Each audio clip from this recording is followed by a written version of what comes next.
Thank you. We'll ask for our next speaker, who is Vicky Levack.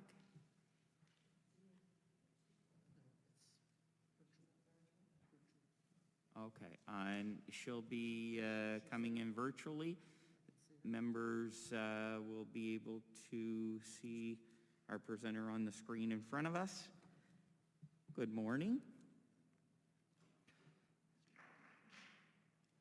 So as I previously said, you have 10 minutes this morning to address the committee with 5 minutes of follow-up. And if you would just identify your name and how you would like to be identified for committee members, and then we'll start your time.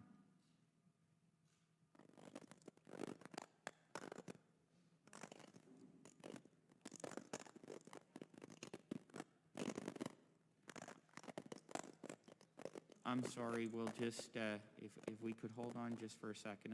My apologies for interrupting. We seem to be having a little bit of a technical difficulty here. We're not hearing properly, so they're just trying to address the issue here now. I think we have a loose wire somewhere in the back. I see technical services back there running around holding up a finger and trying to fix a wire. So if you could just give us a second, thank you.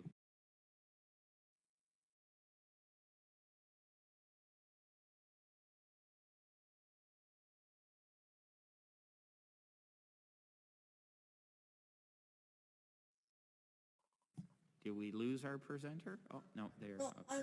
I'm here. Okay, and we can actually hear you wonderfully now, Ms. Levack. If you could Yes. start again, that would be wonderful. Of course. Hi, everybody. For those that don't know me, my name is Vicky Levack, and I'm speaking sort of on behalf of myself, but if you need to give me a title, I am a human rights activist, but I'm also the spokesperson for the Disability Rights Coalition. However, as far as I know, they would support me in the following statements, but I have not clarified that with them, so I am actually not speaking on behalf of the group today. I read the bill, and I'm very glad it exists.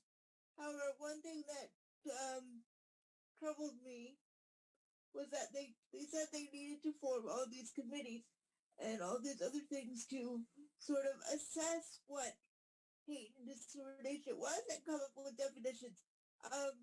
The point I would like to make today is that that work has already been done by academics and marginalized communities themselves.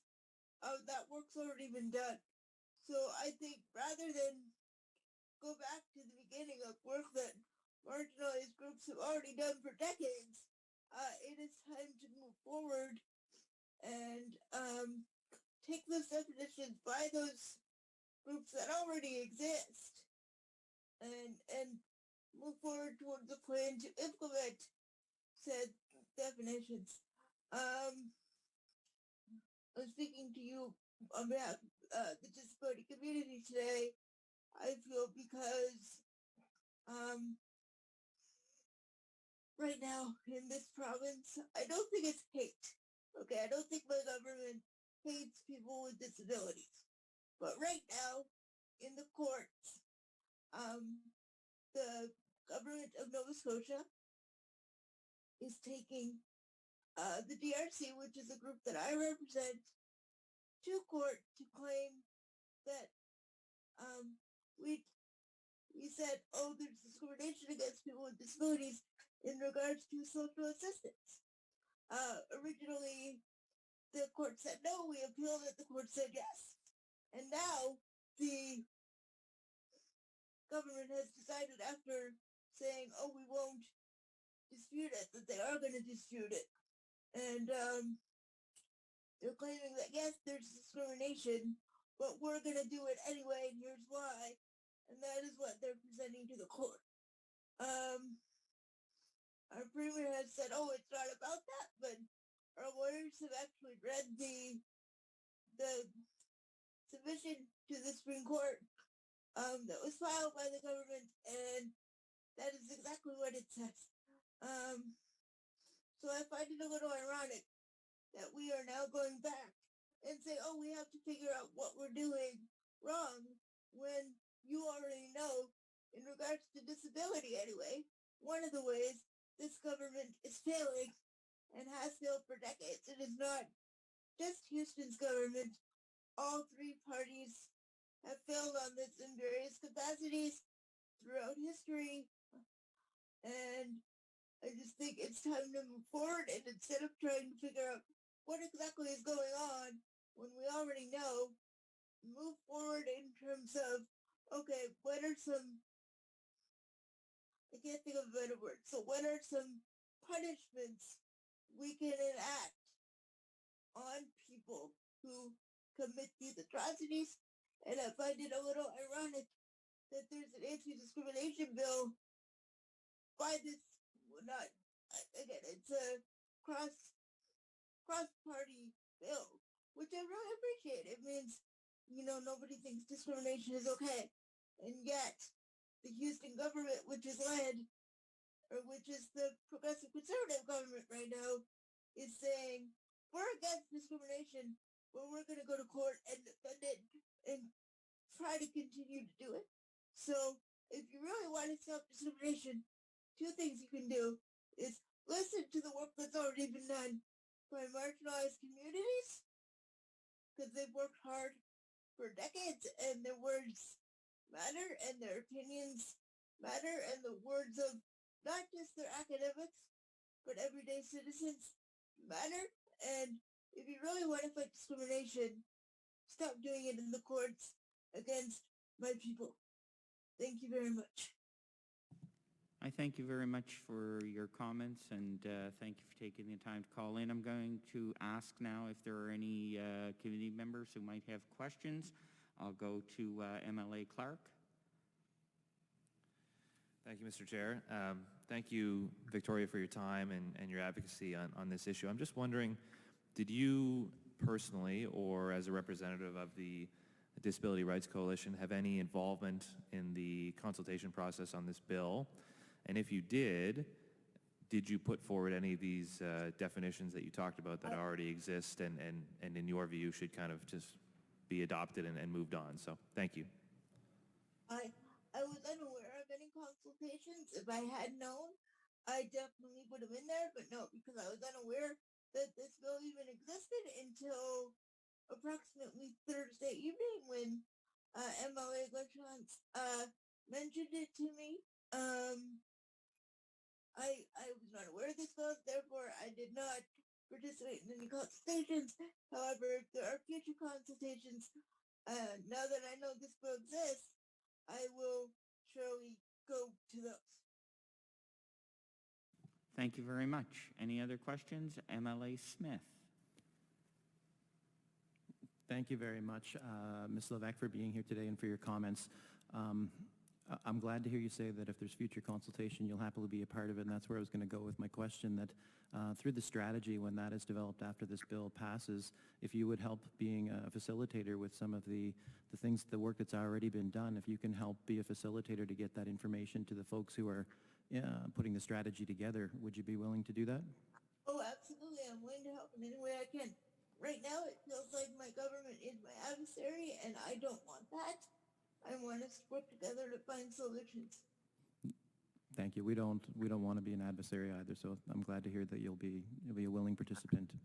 Thank you. Then, well, you as I don't know if I'm allowed to ask questions, but one thing you could do as a member of Progressive Conservatives, because I saw the little blue line at the end of the bottom of your name, is talk to your leader about possibly dropping the appeal against the DRC. Thank you very much.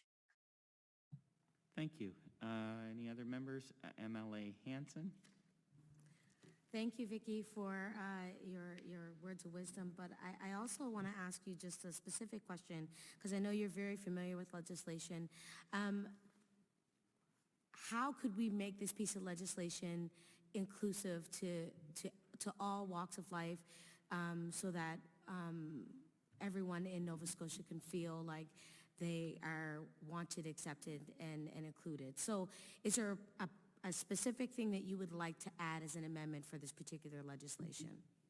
The one thing I would do, and I can only speak on behalf of what I experience, is I would look at the definition of disability and broaden it. I know for me, if Vicky was premier, which I will be one day, I would say that disability means any sort of physical, psychological, developmental challenge that impacts your everyday life in order to perform any and all of your ADLs, which is activities of daily living.